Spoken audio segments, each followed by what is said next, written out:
¿Cómo están? Con frío. ¿Quién hizo la tarea?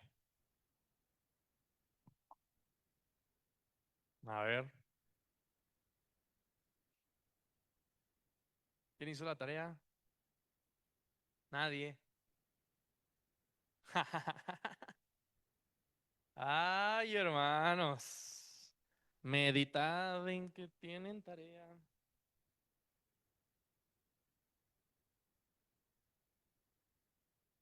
A ver. Entonces, según Pablo, nos quedamos en Colosenses capítulo 1, verso 15. Según Pablo, dice, Jesús es el primogénito ¿de qué? De la creación. Entonces veíamos, entonces primogénito. Y luego dice primogénito también de los muertos. Entonces veíamos la idea de primogénito. Entonces nos quedamos ahí. ¿Por qué Pablo dirá que Jesús es el primogénito? Pero Juan dice que es el unigénito. Y la pregunta era, ¿Jesús es primogénito o unigénito? ¿Y puede ser ambas? Entonces, ¿quién opina que puede ser ambas? ¿Ok? ¿Quién opina que nada más es unigénito? ¿Y quién opina que nada más es primogénito? Nadie opina que nada más es primogénito. Entonces, ¿qué investigaron? Ah, ¿verdad? Como si quieren opinar, pero no investigan, hermanos. Bueno, Jesús el Cristo, ¿es unigénito o primogénito? Ah,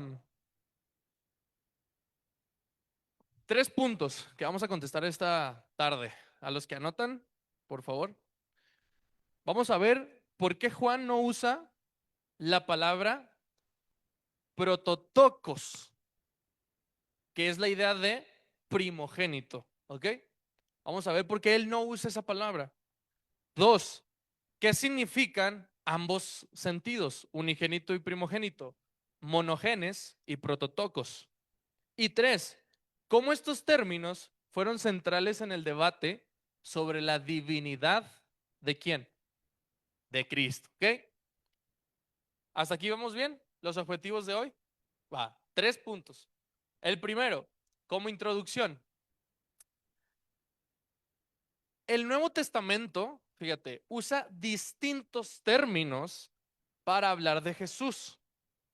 Y estos términos no son intercambiables. Lo que tenemos que entender es que cuando tú lees la Biblia, no solamente es leerla, abrirla y decir, a ver qué Dios tiene para hablarme. Tienes que comprender que hay un contexto el cual rodea ese pasaje.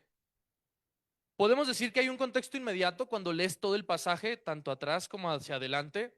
Podemos decir que hay un contexto en cuanto a la historia, por qué, quién es la que lo escribe, para quiénes lo escribe, por qué lo escribe, qué quiere enseñar el que lo escribe.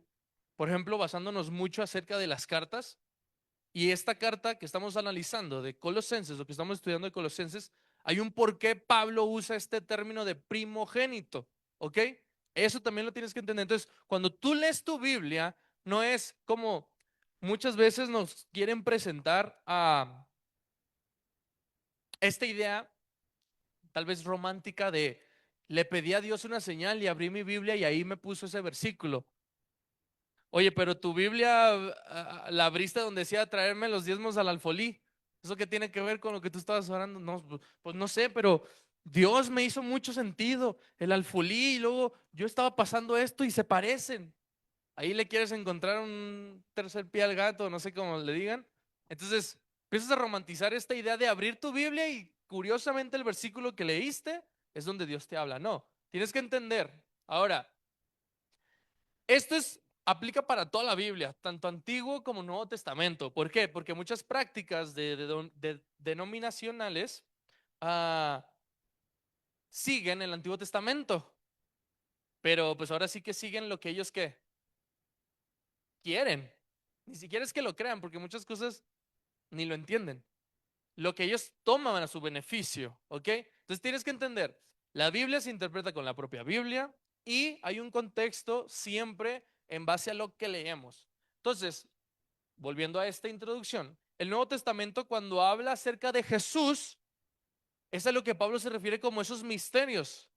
Esos misterios están revelados a los apóstoles en el Nuevo Testamento. ¿Por qué? Porque ahora revelan a través de Cristo Jesús todo lo que fue anunciado. ¿Cuándo? ¿Dónde? En el antiguo ¿qué? En el Antiguo Testamento. Lo que anunciaron los profetas se cumple ahora con Cristo Jesús. Y ese misterio ahora es el que revelan a través de la inspiración del Espíritu Santo los escritores del Nuevo Testamento. Salud. Entonces tienes que entender, Jesús está anunciado, el Cristo está anunciado desde el antiguo pacto, que ahora se refleja en el cumplimiento en el Nuevo Testamento. ¿Ok? Ahora, hay un problema aquí, humano. Decir que Jesús es hijo, entre comillas, significa que fue creado. Dice claro que sí. En el aspecto humano, sí, dice Pau. Dice Abraham que no. Dice que ahora que no. Que siempre no. Dice mamá que no. A ver, ¿quién se anima a contestar esta pregunta?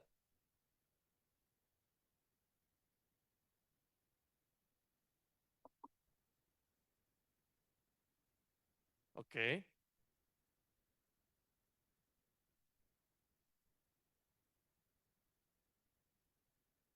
Ajá. Sí.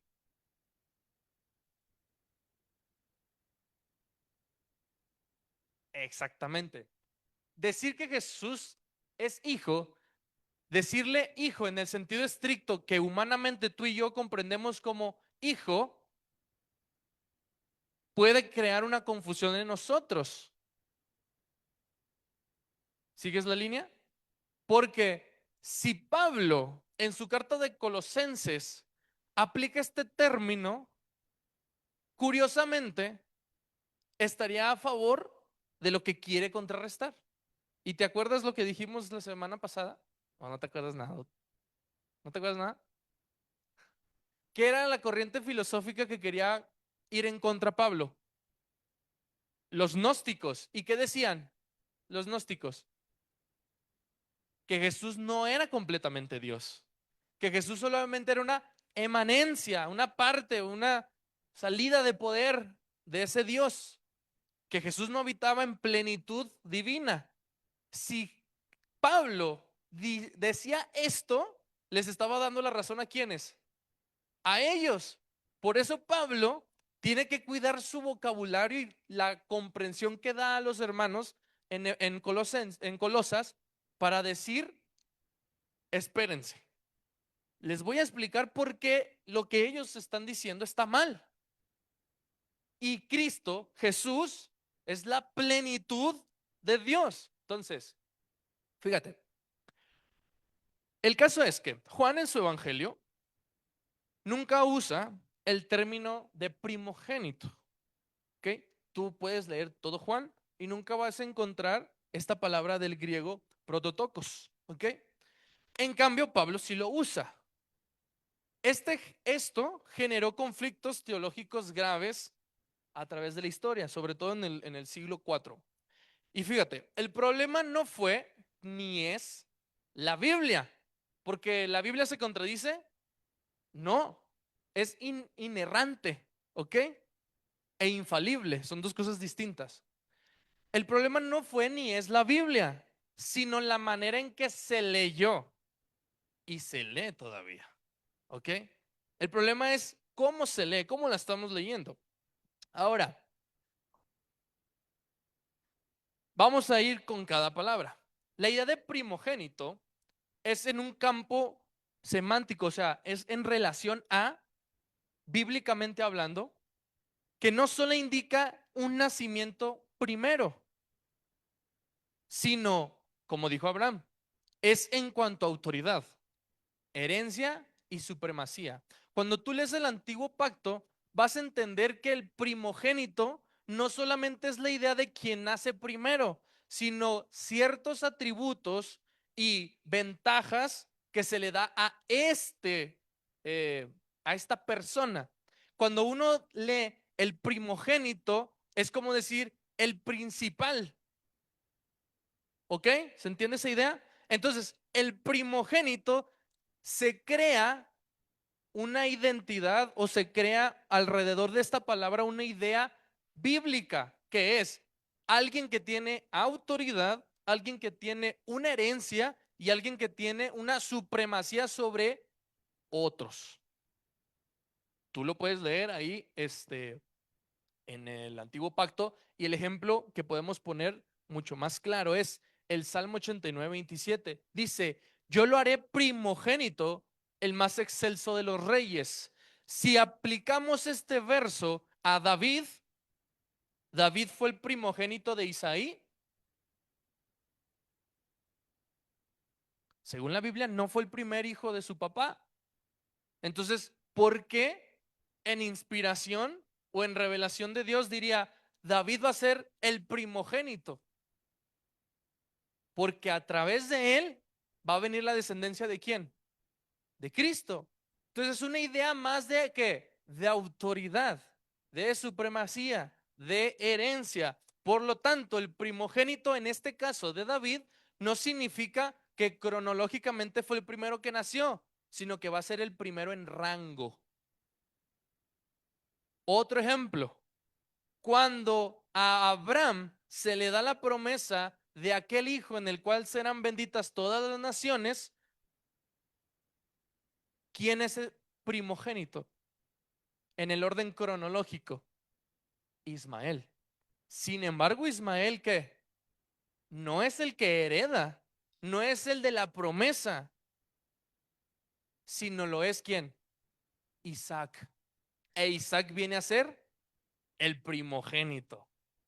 Y no habla de qué, de cronología, de tiempo, de quién nació primero, sino de qué, de un rango, de una autoridad, de algo más allá que solamente decir, él fue el que nació el primero.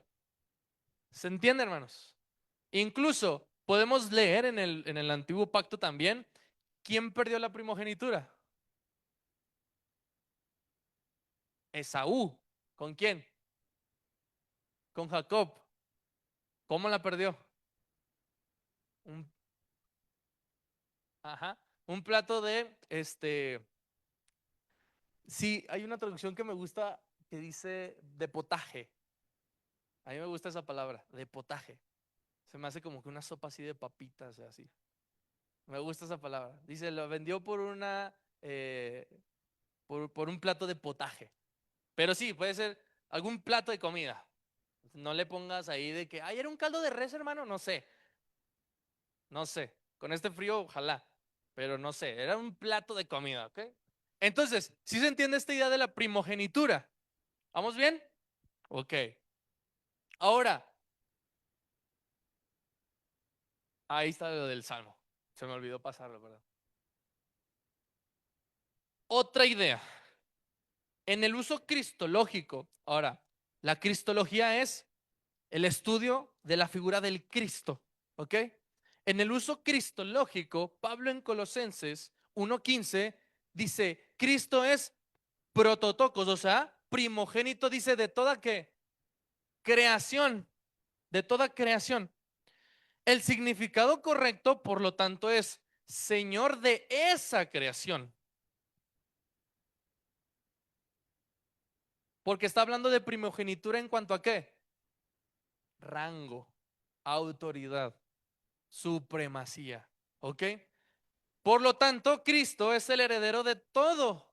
Y Pablo lo explica, si no mal recuerdo, en Efesios, dice, porque asimismo, si Cristo es heredero, tú y yo somos ¿qué? Coherederos en Cristo, porque ya no estamos alejados de esa ciudadanía. Entonces, Pablo no se contradice tampoco en este punto. Cristo es heredero de todo. Ahora, también estaba leyendo esta idea interesante. por lo tanto también es cabeza del cosmos. Y te lo voy a platicar así bien rápido. La idea del hebreo, del judío, del antiguo, el cosmos para ellos no era como para ti y para mí decir el mundo, como los 5 continentes, por ejemplo. Para ellos su visión era lo que veo, la tierra que veo, los árboles que veo, los cielos que veo y aquello que está fuera de los cielos que puedo ver. Es decir, el cosmos es un todo y algo más así, más raro. Es el espacio también. Y decía este autor, y el espacio está lleno de algo, no está vacío. Entonces, para ellos su cosmovisión es, Dios habita ¿en qué? En todo lo que nos rodea. Por eso dice, es heredero de todo el cosmos, o sea, del universo, de la creación. ¿Vamos bien hasta ahí? Bueno, voy a hacer preguntas al final, ¿eh? La siguiente palabra que vamos a analizar, una fue primogénito, la siguiente es monogenes, quiere decir unigénito, ¿ok? Ahora vamos a ver qué pasa con esta palabra. Un unigénito, si lo queremos poner más en sentido estricto del uso correcto, sería único en su qué, en su género o en su especie. Cuando tú lees otra vez el mismo ejemplo del hijo de la promesa, ¿quién es el unigénito? ¿Ismael o Isaac?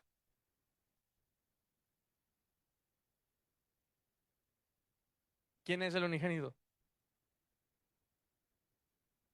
Aquí tendríamos que preguntarnos lo que dijo Dulce. ¿Qué dijiste, Dulce? Preguntó, ¿el de la promesa? Ah, bueno. Si tú preguntas, ¿quién es el unigénito? Y lo catalogas en un tipo, o sea, cumpliendo un rango o cumpliendo un determinado papel, el unigénito, el único en su género, en cuanto a la promesa, es Isaac. Lo estás comparando entre dos, ¿no? Entre él e Ismael. Pero el único en su género es ¿quién? Isaac. Entonces, único en su género. Dice, hay que cuidar esta idea. No engendrado biológicamente al momento de referirnos a Cristo. ¿Ok? Y ahorita lo vamos a ver más adelante. Ahora, ¿dónde lo usa Juan esta idea? Bueno, ¿quién puede leer Juan 1:14? Juan 1:14, alguien más que busque Juan 1:18 y alguien más que busque Juan 3:16. ¿Quién tiene Juan 1:14? Juan 1:14. A ver, Luna.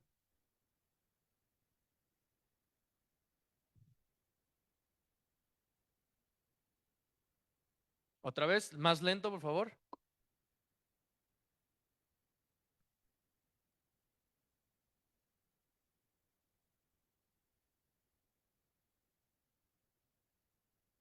Ahora, Juan dice, aquello que ya era, fue manifestado ahora ¿en qué? En carne. Si nosotros hacemos el uso de esta idea de unigénito biológicamente, estaríamos de acuerdo con los gnósticos que Dios creó a Jesús o a Cristo, por lo cual el creado no puede ser al mismo tiempo que un creador. Entonces aquí sería una contradicción lo que diría Colosenses, porque dice Pablo, en él fueron creadas todas las cosas. Entonces, si Pablo y Juan afirman esta idea de los gnósticos, pues entonces estaríamos en un problema. Pero la idea es que Juan y Pablo quieren dar enfoques distintos. Juan, en todo su evangelio, se considera que está fuera de los sinópticos, ¿te acuerdas? Los sinópticos quiere decir que son Mateo, Marcos y Lucas. Pero ¿por qué Juan no entra en esta categoría? Pregunta de escuelita dominical, ¿eh? ¿Por qué el evangelio de Juan no entra en un evangelio sinóptico?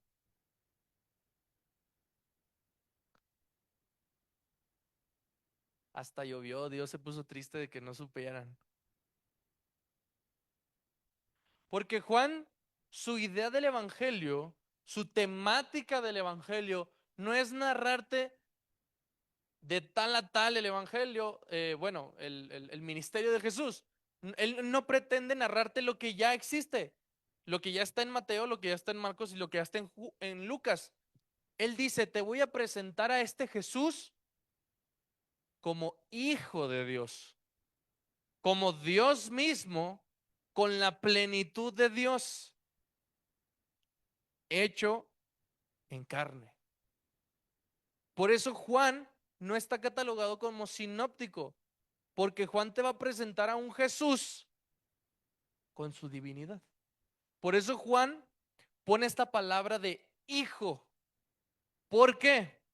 Porque quiere hacernos entender una relación humana. Porque te has preguntado, ¿cómo los escritores van a explicar humanamente algo que está fuera de la comprensión humana?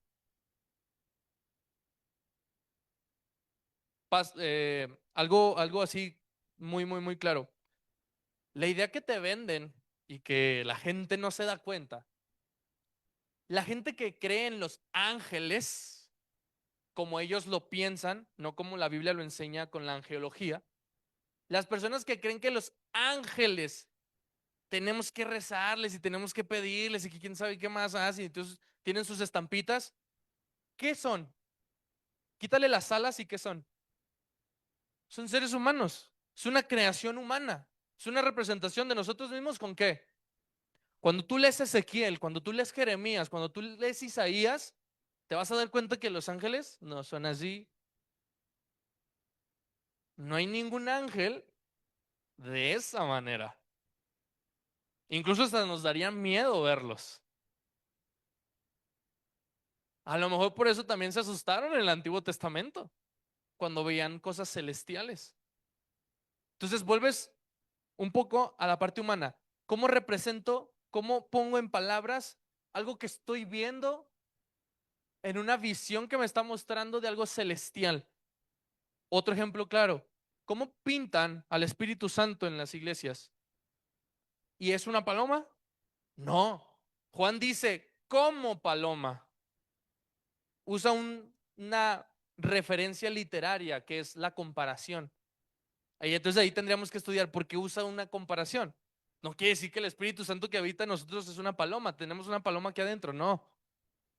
Entonces tienes que entender que hemos humanizado muchos conceptos de la Biblia y hemos tomado literalmente muchas cosas de la Biblia.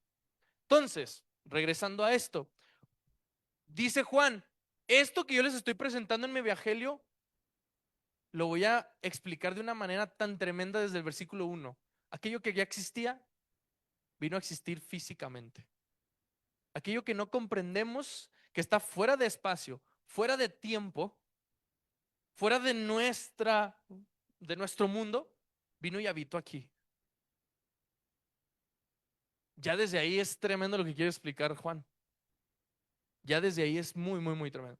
Juan 1:18, por favor.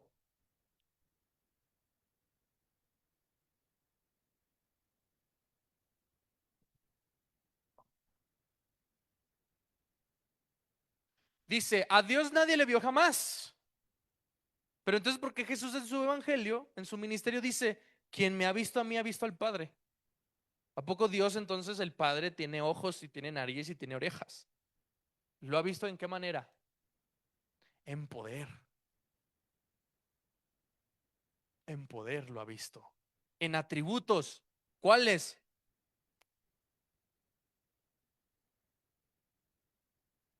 Fue pregunta, hermanos, ¿eh?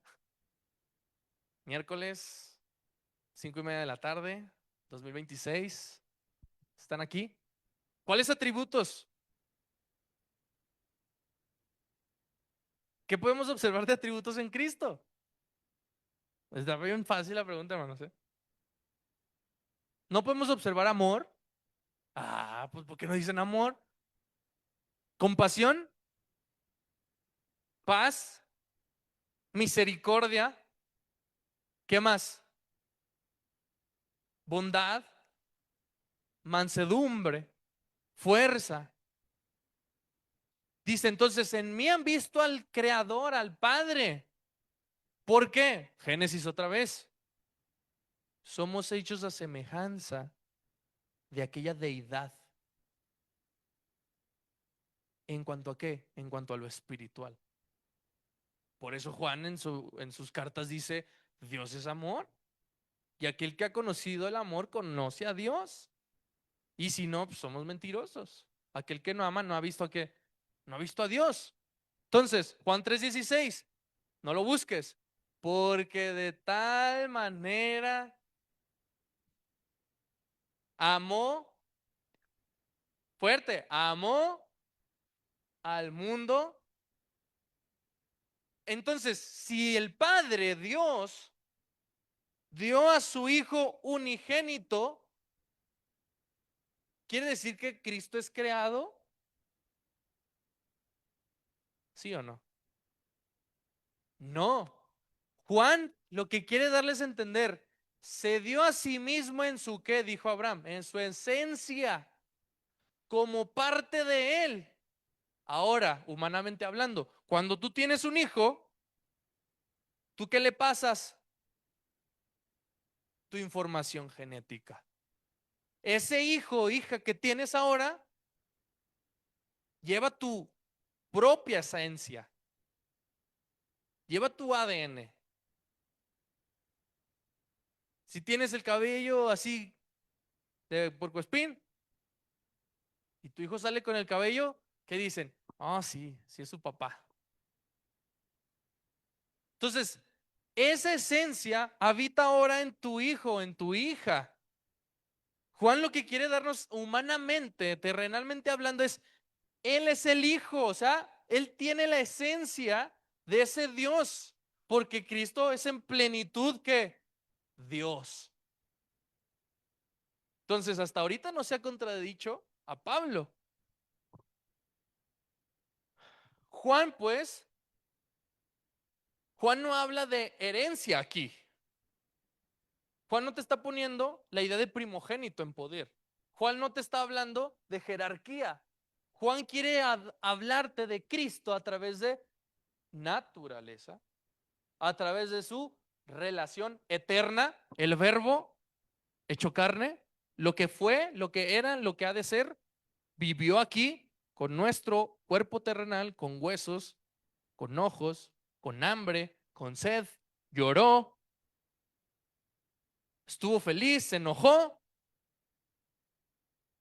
Si te fijas, es otro propósito totalmente el de Juan y su identidad divina. Te lo estoy presentando, sí, terrenalmente hablando, pero no pierdas el detalle que Él es divino, que en Él habita la plenitud de Dios. Juan es lo que quiere enseñarnos.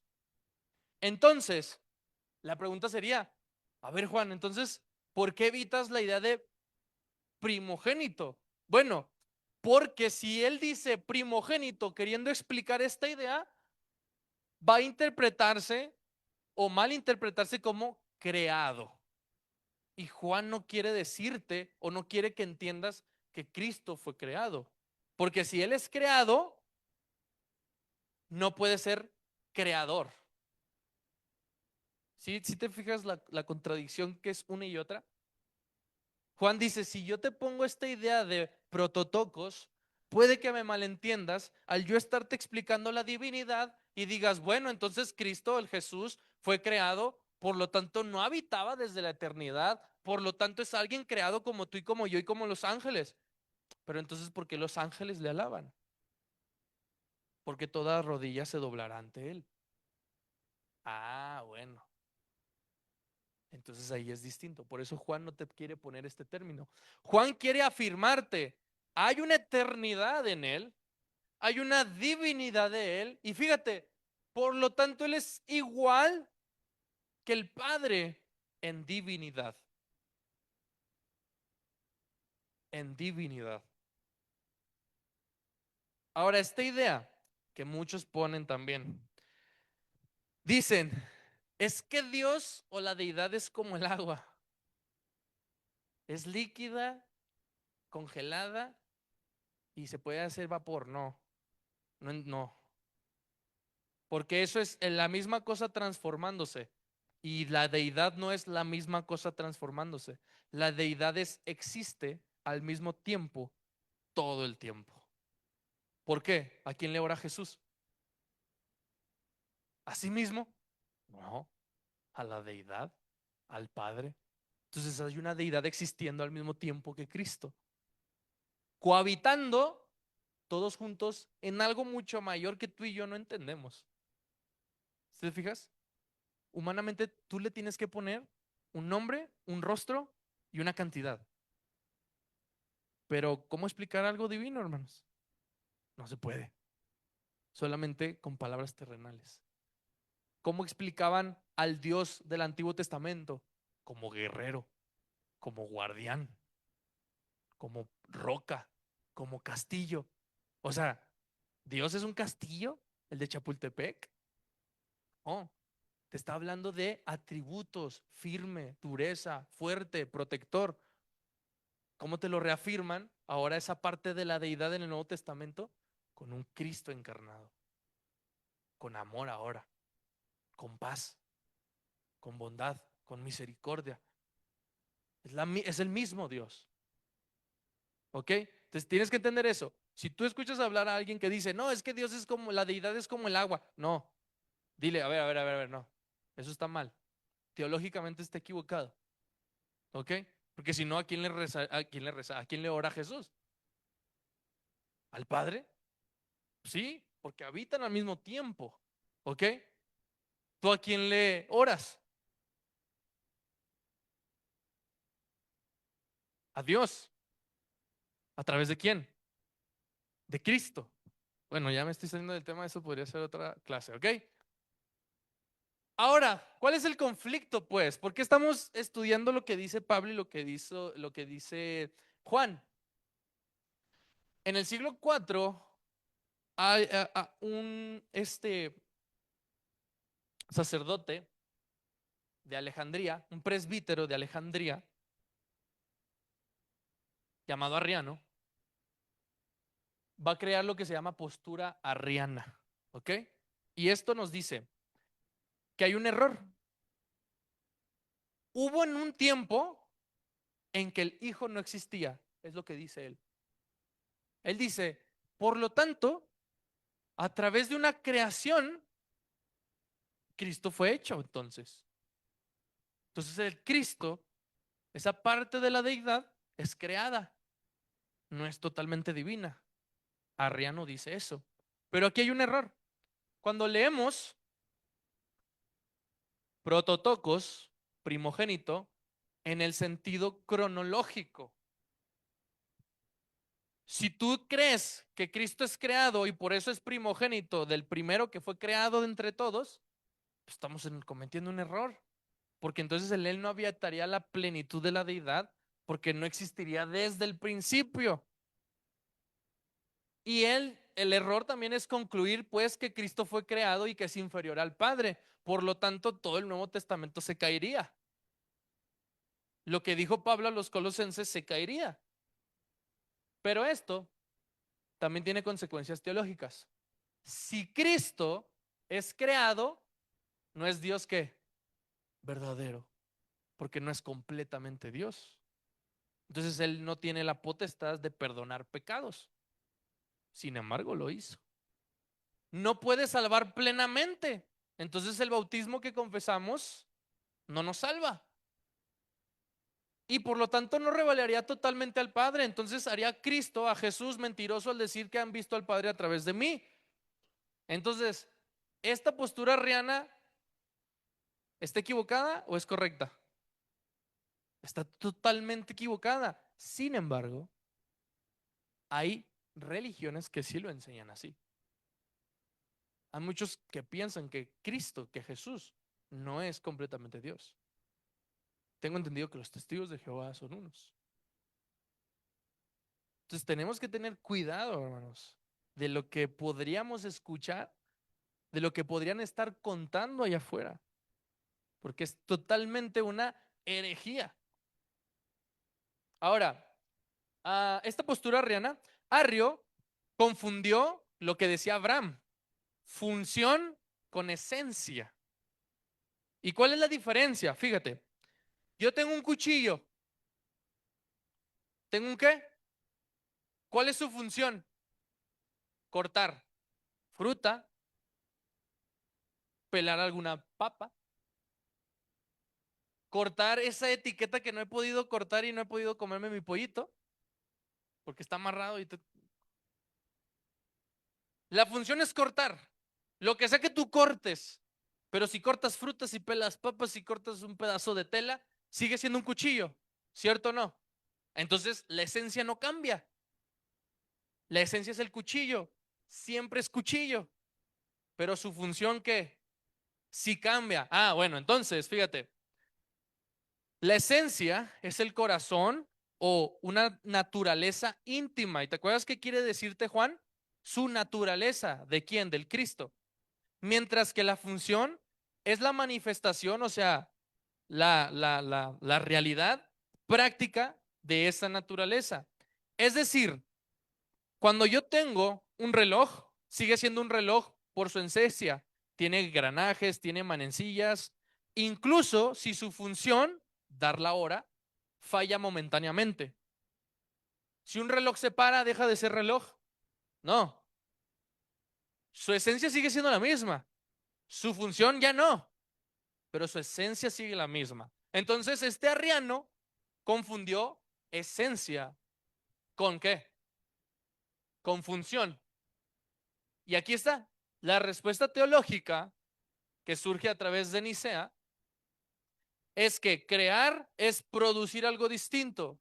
Dios dice, creó los cielos y la tierra. De la nada, de algo que no existía, lo hizo existir. Tú y yo podemos crear cosas. ¿Podemos crear cosas en en el sentido estricto de la palabra? No. Yo no le puedo hacer así y crear lo que tú quieras. Yo puedo construir, yo puedo inventar, pero en el sentido estricto de crear algo, no puedo crearlo. Ahora, ese crear es un acto de voluntad, o sea, yo quiero hacerlo. ¿Y Dios qué dice? ¿Con su qué? Con su palabra hizo. Con su sola qué? Palabra hizo. Ahora, ¿qué habrá dicho? No sabemos. ¿Hablado como tú y como yo? No sabemos. Pero dice, la idea humana es que con su palabra, con su voz, con su voluntad, creó. Y crear, fíjate, significa que es temporal. ¿Esta tierra se va a acabar? Sí. Dios crea algo finito. Porque fíjate, aquí está, de aquí para allá es el tiempo. Dios no habita en el tiempo. Es eterno. Al momento que Él crea, empieza el tiempo. Empieza 1, 2, 3, 4 los días, la noche, las... Tú y yo somos ¿qué? Seres que temporales. Tenemos un principio y un fin. Cristo fue, es y será. Dios fue, es y será. ¿Te fijas? Por eso en Él habita esa plenitud divina. Solo Dios puede crear algo temporal. Ahora, la idea contraria o la idea, para no confundirnos, es engendrar. Lo produce alguien de la misma naturaleza. Si un humano engendra con otro humano, ¿qué producen? Un humanito chiquito. ¿Ok? Por eso un plan divino de Dios que fue el matrimonio para para procrear. Exactamente. Engendrar. ¿Qué dice la cronología en el Génesis? Y engendraron y engendró al momento de dar toda la descendencia de tales, tales, tales, tales, tales. Ahora, hay una relación eterna en ese engendrar, que aunque yo muera, mis hijos van a conservar ¿qué? Mi ADN. Y luego mis hijos van a morir. ¿Y sus hijos qué? Van a... ¿Y sus hijos? ¿Y sus hijos? Y así sucesivamente. Y engendrar es esa esencia eterna. Por lo tanto, la idea de que Cristo fue creado es nula. Él no es creado. En la idea humana fue engendrado a través de un vientre de una virgen y nacido humanamente. Para, como dice Pablo, no aferrarse a algo, sino que se despojó. ¿Se despojó de su divinidad? Les pregunta. No, no se despojó de su divinidad. Se despojó de sus privilegios en la eternidad. Y vivió aquí como tú y como yo. ¿Por qué? Pon cualquier escena de los evangelios. Por ejemplo, eh, cuando Satanás le tienta, ¿qué le dice? Convierte las piedras en ¿qué? En pan. Porque dice, ¿por qué diría eso? Porque en él habita el poder de Dios para crear algo. ¿Te fijas? Entonces, la idea de Pablo es, Cristo renunció a sus privilegios siendo Dios, no aferrándose a eso para vivir como tú y como yo y mostrar el camino al Padre. Todo eso, todo eso. Y a veces, hermanos, estos pequeños detalles no los comprendemos. No entendemos la grandeza, la magnificencia de esa deidad que te crea y te forma, como dice el salmista, desde las entrañas. Por lo tanto, algo que enseña este punto para combatir a esta idea de arrianismo es que es de la misma esencia, tanto como el Padre como el Hijo son distintos en cuanto a la manifestación, pero son iguales en divinidad, existiendo al mismo tiempo. ¿Ok? Hablando de esa esencia. Por lo tanto, engendrado no significa creado, es decir, procede de la misma naturaleza del Padre, aquel que me envió, dice Jesús. Siendo parte de Él, somos uno mismo, pero no soy creado por Él, en la idea humana. ¿Ok? Por último, como puntos clave, primogénito, prototocos, habla de autoridad y supremacía, rango, privilegios. Monogenes, monogenes, habla de una naturaleza y una unicidad, o sea, algo que está unido. Juan y Pablo no se contradicen entre sí, sino que ambos quieren explicar cosas que diferentes, diferentes. Y aquí está el riesgo. El riesgo es cuando tú quieres aplicarle algo humano a estas ideas. Porque si tú empiezas a ver a Cristo como figura teológica y lo quieres comprender como humano y decir, es el Hijo, Dios tiene un hijo, Dios puede engendrar, puede tener un hijo, entonces Cristo es creado, entonces ya empiezas a divagar y no, tienes que detenerte, no tienes que confundir conceptos, ¿ok? Esa idea de Cristo que viene a hacerse carne es el verbo que ya habitaba siempre, fuera del tiempo, como te lo dije, en la eternidad. El error histórico y hasta el día de hoy es malentender o leer humanamente los términos. Cristo no es el primero de los creados, sino el Hijo eterno que da sentido a toda la creación. Porque ¿qué dice Apocalipsis también? que Él va a heredar todo esto y Él va a reinar todo esto, pero no en el sentido de tú y yo. O sea, le vamos a ver la cara, le vamos a ver los pies, no sabemos. De hecho, Pablo cuando explica eso, que es necesario que esto corruptible se vista de qué? De incorruptibilidad. Esto que nació animal se vuelve algo celestial. Muchos dicen, ay, nos vamos a reconocer en el cielo, no sabemos. Y vamos a tener ojos y no sabemos. ¿Cómo explicar algo que no cabe en nuestras mentes? Términos utilizados: cristología, estudio de la identidad y naturaleza de Cristo; ontología, estudio del ser, por definición, qué es algo; economía salvífica, que es cómo Dios actúa en la historia para salvarnos, o sea, el plan de redención; subordinacionismo, doctrina que hace al hijo inferior en esencia, que es lo que trata de combatir Pablo. No es menor Cristo, en él habita la plenitud, dice. Y herejía, enseñanza que rompe la fe apostólica, fe que siguieron a través de quién? De Cristo, de la enseñanza de Cristo. Dudas. Yo sé que es mucha información, pero es algo bien interesante. Dudas. Dudas, conclusiones, pensamientos, a ver. Sin miedo, sin miedo.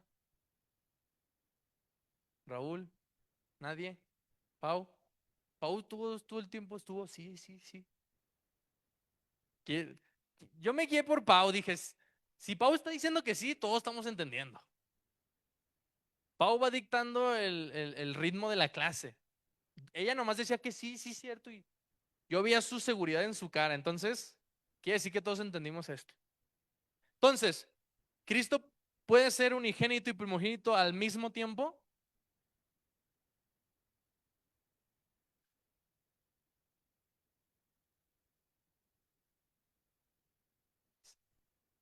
Sí, teorías es algo.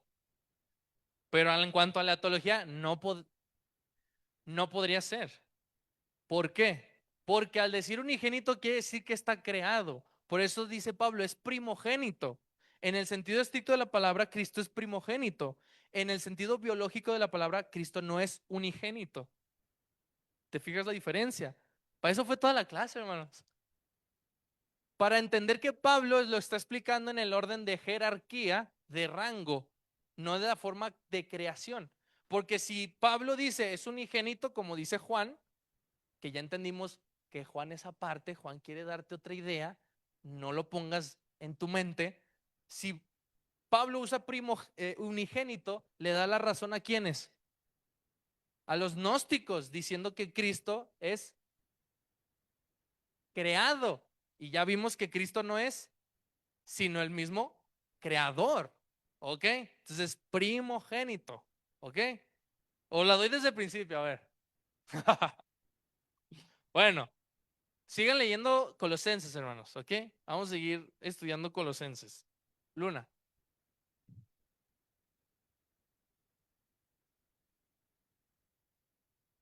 Juan lo que quiere explicarnos es su divinidad. ¿Y cómo nos está explicando? El único en su género. ¿Por qué? ¿Quién es el único? Todos somos hijos de Dios, ¿cierto? Pero entonces, ¿nosotros también podemos salvar al mundo? Ah, bueno, entonces Él es unigénito en el sentido de es el único en su clase que puede, ¿qué? A través de su sangre perdonar tus pecados y salvarnos a ti y a mí.